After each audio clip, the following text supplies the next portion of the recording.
İsa mына Musa пайғамбар заманда зұлым перғауынмен тіресті дейді екеуі. Енді ана Құдайдан безген перғауын енді өзін Құдай деп жариялаған, жаңағы бүкіл елдің бәрін құлдыққа жеккен, Мұсаның ағайын жұртының бәрін алып келгенде ана жерде пирамида соқтырған, оларға еңбек ақы болса да төленбейді. Содан енді бір күні Мұса Калимуллаға Тәңір тағала екі түрлі мұғжиза берді дейді. Біреу қолы жарық болып жанатын еді, екіншісі аса таяғын лақтырса айдаһарға айналатын еді дейді. Соған жаңағы енді перғауынға барады да жұртымды қайтар еліме дейді ғой. Перғауын бере ма оған? Екеуі жаңағы неше түрлі сиқыр мұғжиза көрсетіп жарысты дейді. Мұсаның аса таяғы бәрін быт-шытын шығарып қиратып жаңағы жылан-пыландардың бәрін жеп қойды дейді. Енді арасында әңгіме көп екен, айтысады, тартысады, одан ұстасады, тістеседі. Содан бір күні енді жаңағы халқын жаңағы Мысырдан алып шығады да қашады ғой жаңағы өзінің туған жеріне. Содан Қызыл теңіз дейді, аса таяғымен мұғжиза қылып қақайырып өтті дейді. Артынан жаңағы перғауын келді әскеріне, ол қарқ болып теңізге тұншығып кетті.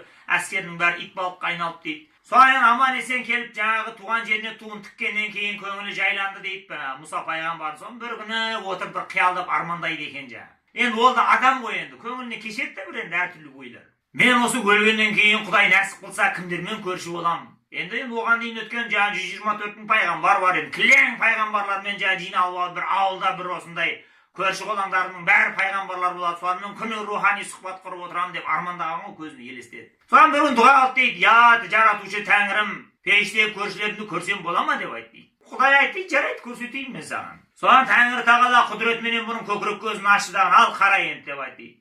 Содан Мұса бүйтіп қараса дейді, ең жақын көршісі сол шаһарда ет сататын бір қарапайым қасапшы дейді. Таң қалды дейді Мұса. Алла, бұл Құдайдың не хикметі бұл? Нап мен бұл қасапшымен көрші болып отырмын?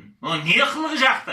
Ертеңіне таң атпай тұрып алды дағы кетті дейді ғой шаһарға, базарға қасапшыңыз деп. Соң базарға барды дейді, одан ет сататын жерді қуыс аралап барсайды. Бір қуысында жаңағы орта жасар бір жас жігіт дейді, үстінің бәрі қан, жын, шек қарын деген ақтарылып жатыр, ана жерде иісі деген жаман мүңкіп. Сол еттерін бұлай шығарып, ана шек қарынды бұлай шығарып, үсті қан жоса, жаңағы сауда алып тұр дейді. Соңғы не ерекшелігі бар бұның? Не тақуалығы бар бұның? Не артықшылығы бар бұның? Сол Мұса бағи біраз тұрды дейді, қарап, ештеңесі жоқ дейді. Бір кезде бері кел бауырым деп айтты дейді. Мен осындай пайғамбармын. Алладан маған хабар жетті. Не құпияң бар? Құдайға сенің бір қылығың жаққан екен деп. Мен білмеймін деп айтты. Жоқ, сен айт маған, жасырма, шыныңды айта бер. Не қылығың жақты сенің? Не істейсің сен сонда? Соң қасапшы айтты дейді, мен енді сауатсыз адаммын. Мен өзім қара танымаймын, кітап оқи алмаймын. Мен құлшылық ибадат деген жоқ менде атымен деп айтты. Сен не істейсің сонда деп айтты.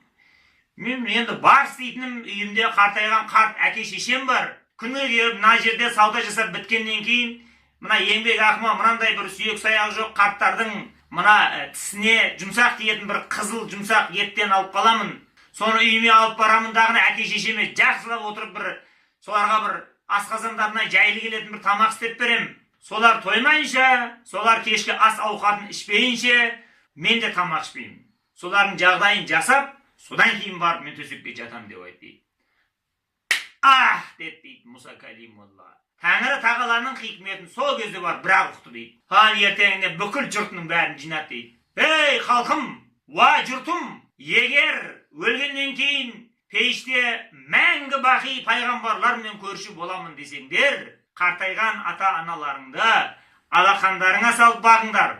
Өздерің жемеген тамақты әкең мен шешеңе бер деп айтты. Сол кезде ғана сендер осындай Құдайдың құрметті құлынан боласыңдар деп айтты.